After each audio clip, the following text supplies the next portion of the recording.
আমাদের 24E3HDTV এটার নতুন একটা ফল্ট এসেছে। ফল্টটা হলো প্রায় বিজলি পড়লে আমাদের সমস্যা হচ্ছে। এখন গেট ফল্ট এসেছে। এটাতে দেখা যাচ্ছে বেশিরভাগ সময় যে আমাদের ভোল্টেজ সেগুলোকে সম্পূর্ণ ঠিক থাকছে। পেশের ভিতরে ভোল্টেজ সম্পূর্ণ ঠিক আছে। এটা ফল্ট হচ্ছে এই যে আমাদের এই ডায়োডটা শর্ট হয়ে যাচ্ছে।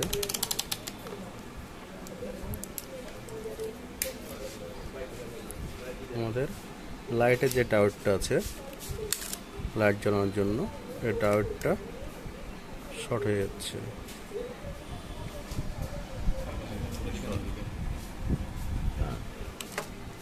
লাইটের ডায়োডটা শর্ট হয়ে গেছে। আমাদের এটা নতুন ফল্ট। এই লাইটের ডায়োডটা যদি আমরা তুলে ফেলে দিই তাহলেই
ডায়োডটা রিমুভ করে ফেললাম।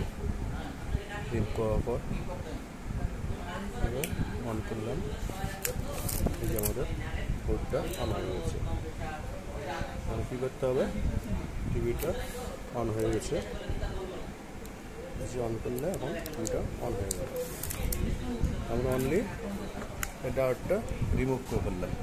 এখন আমরা অন্য একটা জায়গা থেকে ডায়োড খুলে আমরা এখানে লাগানোর পর আমাদের লাইটটা জ্বলবে। এখন টিভিটা চলবে কিন্তু লাইট জ্বলবে না।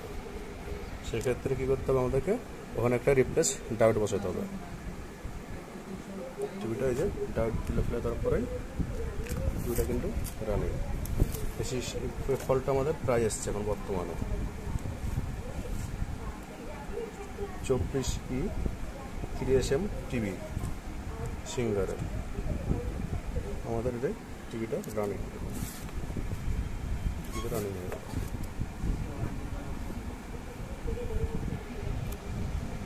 আমি একটা পুরাতন বোর্ড নিয়েছিলাম। পুরাতন বোর্ড থেকে এখন আমরা এটা খুলবো। রেক্টিফায়ারটা ডায়োডটা খুলে আবার লাগাবো হলো ওই বোর্ডটা, এই বোর্ডে। হ্যাঁ।